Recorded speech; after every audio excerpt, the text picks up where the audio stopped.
insurance is by definition financially related. So what are your thoughts on the role and the weight that something like backlinks are? So backlinks are still very important in all industries when done correctly, though. We talked about your money, your life, and how these sites and services are held to a higher standard. So search engines, specifically Google, they have guidelines around backlinks, offsite promotions. They don't like it. They don't like it when you pay for it or have a backlink scheme, let's say. For years, though, years and years, that was like the number one pretty much ranking factor for all industries was how many backlinks you had. If your law firm had a bigger budget than the guy down the road and you could buy more backlinks, good chances you're going to rank better than them. But now that Google's algorithm and their crawlers are able to take into so many other items into factor when looking to rank your site, like backlinks aren't as important. And honestly, in my opinion, unless you can get a very, very high level backlink, not paid for, that is probably the only time you're going to want to get a backlink because, like, let's say for like, and especially in legal, like, and I think Tomas, you and I have talked about this. Like a lot of industries, you can get away with guest posts and paying for backlinks because it's hard for Google to tell if that's a paid backlink or not. Now, when it comes to law, and you've got this random blog site, and then you've got this one random blog about the statute of limitations on personal injuries in Indiana. And right there, smack dab in the middle, has a link to your site with the anchor, personal injury lawyer in Indiana. Pretty easy for Google to say, well, that's probably paid for. Not many people are just randomly writing on that subject, and especially on a not non-legally relevant blog site. So again, it's just so easy for them to tell if you've got a link scheme going on. Now, again, if you're able to get a credible backlink, maybe your firm did some type of community service, and a local business linked out to you from that page describing or the post describing what you guys did for it, like that. Those are great ones to have.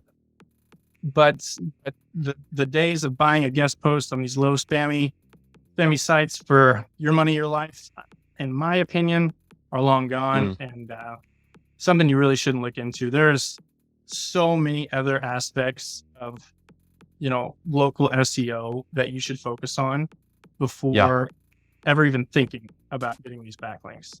Because again, that it's nowhere near as impactful as it used to be. Let's even say just 5 years ago, heck, even 3 years ago. So I would say backlinks, if you can get them correctly per the guidelines, and you're not trying to run a link scheme or pay for guest posts, by all means, go for it. But I'd be careful paying for them.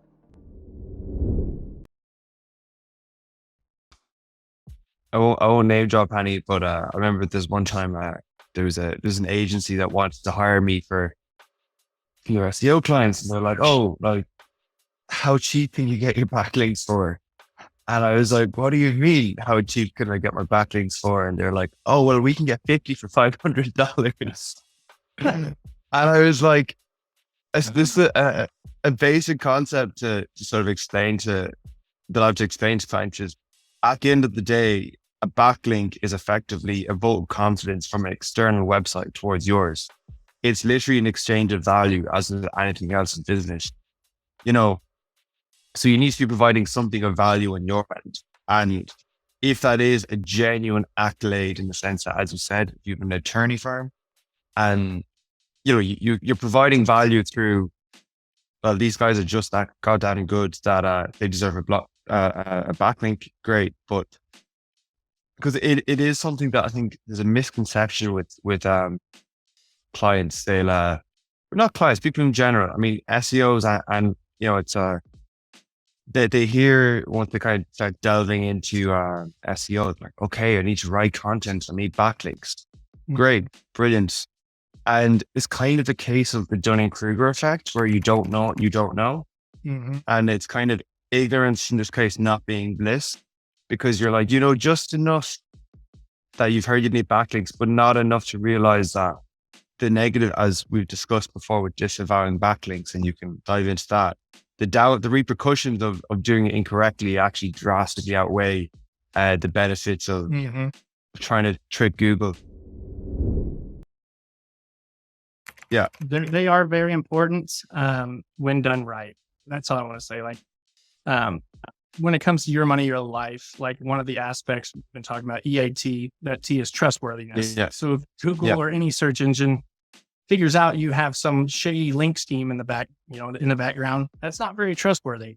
So again, just Yeah. another reason to approach them very carefully. And um, you know, backlinks in other industries, not legal or medically related, they're still very, very impactful. Because again, like e-commerce, for instance, there are sites out there that, will write a review Yeah. and Review let products. customers review and give stars and give their experience, which people are interested in that stuff. Yeah. And that's something I don't think Google's going to look at and say, oh, this is made up and paid for. Like, no, people are interested in seeing reviews. And, if you have a good product and it's on, reputable review sites, those backlinks are going to help a ton. But again, when it comes to law firms, it's like, it's just, you can see right through it so easily when it comes to those links. Yeah, that makes so much sense. Yeah, the only thing I was going to say there was like, I'd often see the clients like, oh, when can we start getting backlinks? And it's boosting whatever direction the website's already going in. Well, not exactly, but you need to give them something to link towards. So it's like, get your foundations right first for any website that's looking at this. Like, make sure every page on your site is properly optimized. You've got the on-page correct. You've got the internal linking down, and you've fleshed out your blog to an extent where it's plausible that somebody would link to your website.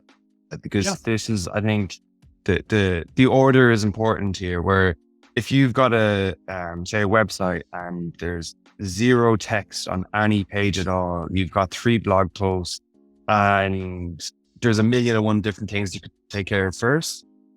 It would be irrational to assume that somebody would naturally link to your website. But it's also B, they're not backlinks are great for improving your rankings for a specific keyword. But if you're not even on the radar for that keyword, it's kind of like, I'm thinking of stupid comparisons here, but you're giving someone a supercar, but you're not giving them a map. It's like, ideally what I would like, my stance is optimize a page and see how high you can bring it.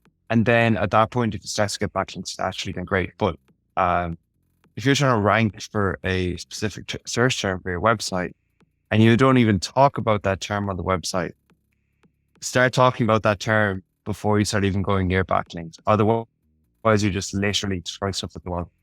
Yeah. Or throwing your money away. Yeah. Yeah. And it could be a lot. Yeah. Yeah.